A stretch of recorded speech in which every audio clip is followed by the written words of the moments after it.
Well, I thought the dolls might like some ham and cheese omelets for breakfast this week, so stay tuned and see how fun and easy this project is.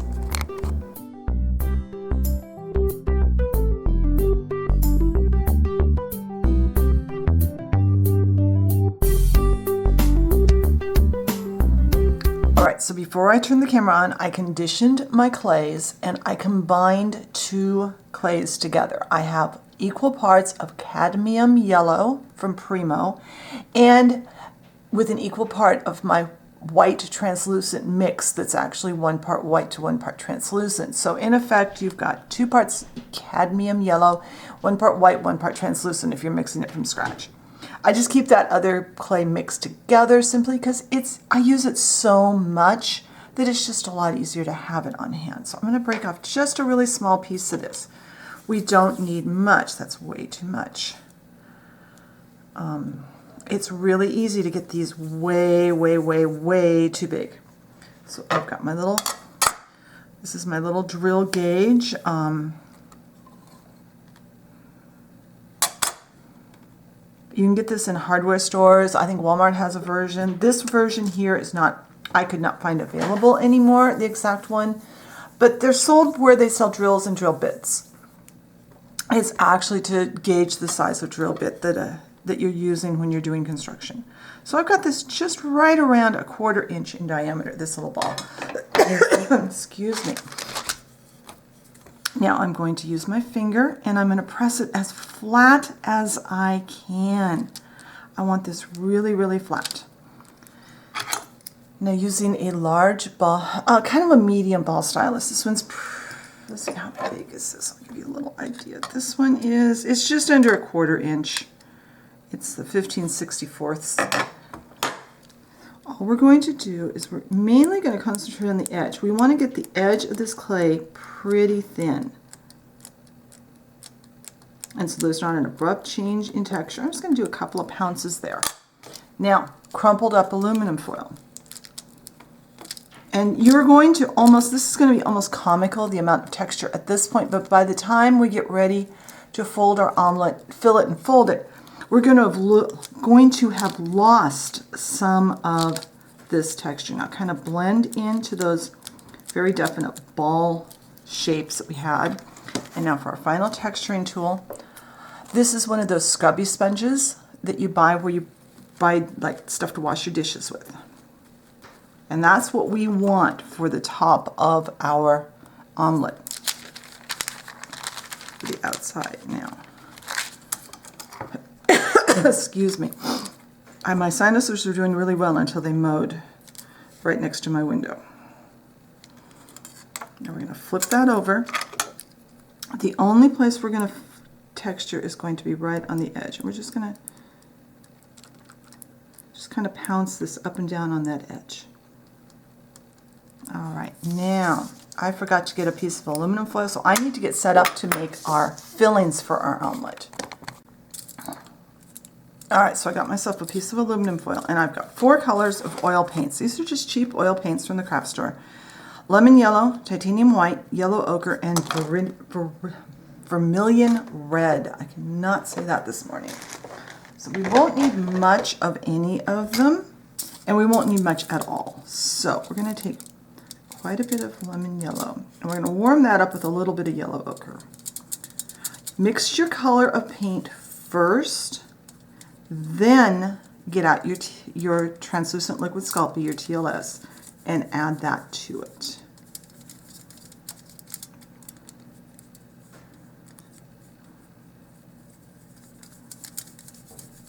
Because once you get your color mixed over here, then you can mix a little tiny bit into your TLS and get the right color of that.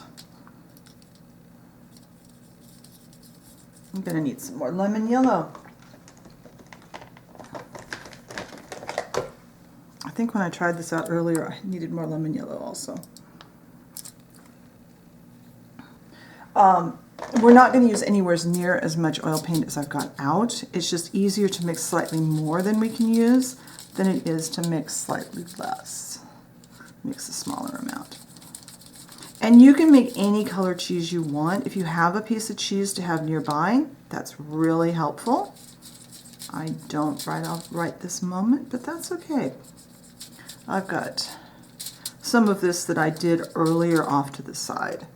All right, translucent liquid Sculpey. We use it for a lot of things. This time we're using it for a sauce. It's going to look like melted cheese.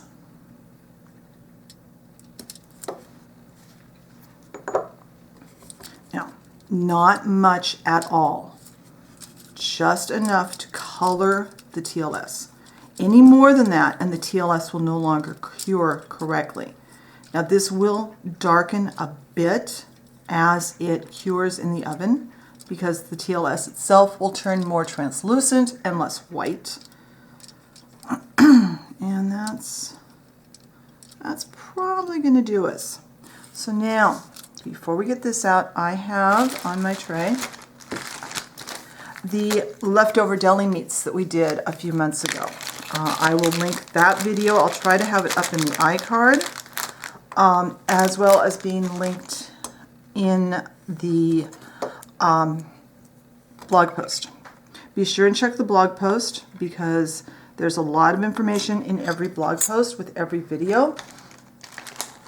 And a lot of times I get questions that are answered in like the first paragraph of the blog post. And they're always linked in the description box. There's photos, there's a big long blog about my thoughts and tips and things that I maybe forgot when I was doing this. So we're just chopping this up and I'm going to move this off to the side. And that was the ham color. Right. We are going to take some of this cheese and I'm going to bake this on the parchment paper. This was, I don't know if I mentioned, this is a square of parchment paper. I'm baking on the parchment paper because I'm going to have this cheese mixture running out. Oh, for two reasons. Number one, I didn't want to have to make my omelet and then move it because that will distort the shape and it could damage my texturing. But also because I want some of this cheese to be running out of the edges of my omelet. And if I bake this on my paper plate without the parchment paper, this TLS would attach itself to the paper plate and I wouldn't be able to get it out, get that part off. It would tear and make a mess.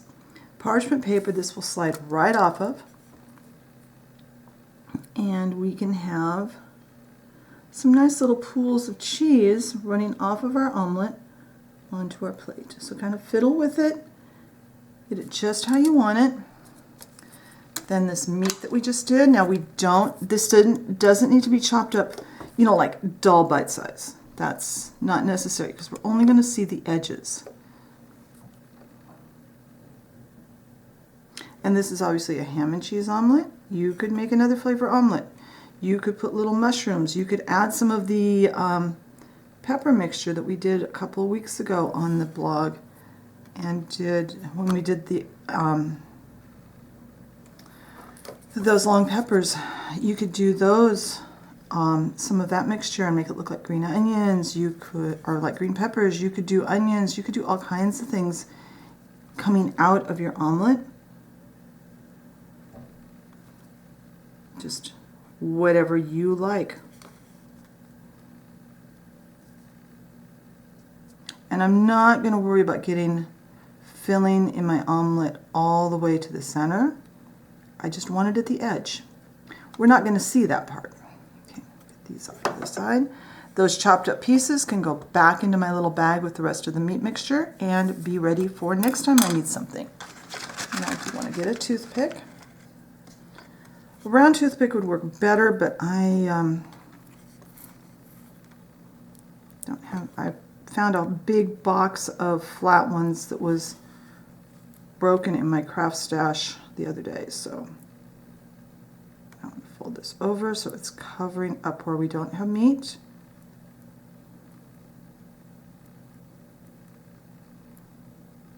All right, now I need to get my chalks ready to do the chalking, so I'll be right back.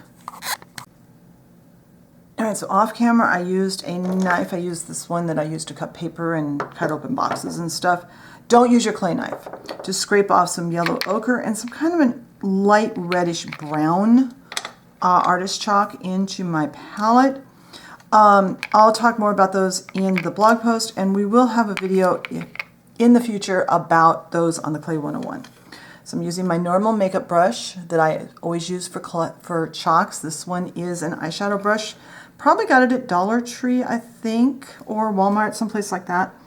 It's a really cheap one, and it works really well. I prefer them over paintbrushes for most chalk application. Now I'm just going to rub it into the yellow ochre into the top of my omelet. Not all over. And now I have a very tiny tipped brush. This one's actually a paintbrush, but I'm using it just to add some really small areas of that reddish brown.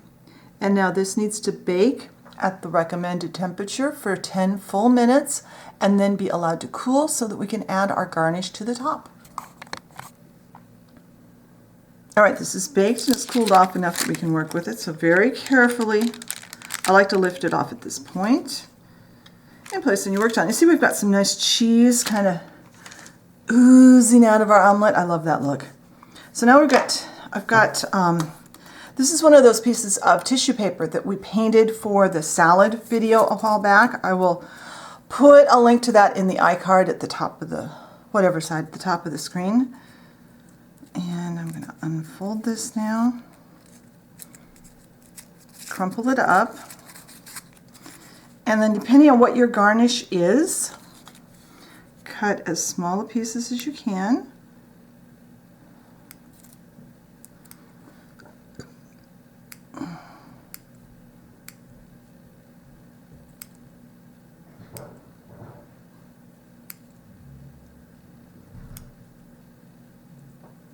So we don't need very many, we just need a few.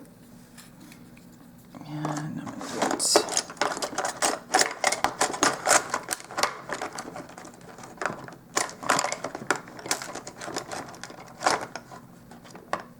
Forgot to get that out. We'll talk about that in a second. Now I've got some matte Mod Podge. I'm going to put this off to the side where I don't get anything into it. Bring my omelet over. I'm going to dip my index finger into the matte Mod Podge.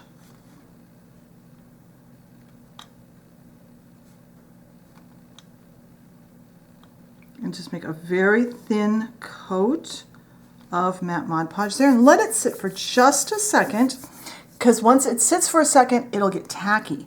This is a piece of raw spaghetti. I'm going to wet the end of it. And because my Mod Podge has started to dry, it's sticky. I think my pieces are probably pieces of chives.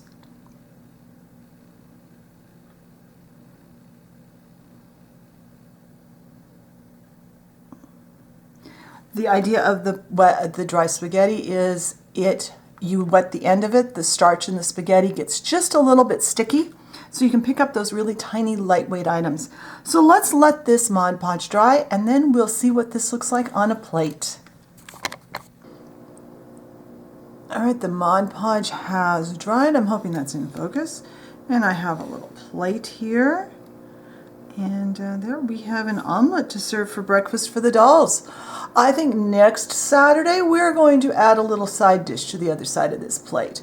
Be sure and check the blog post for photos, details about the colors of clay, my thoughts about the different processes, a written explanation of what we did, and links to the 2 videos that I referred you to as we were working.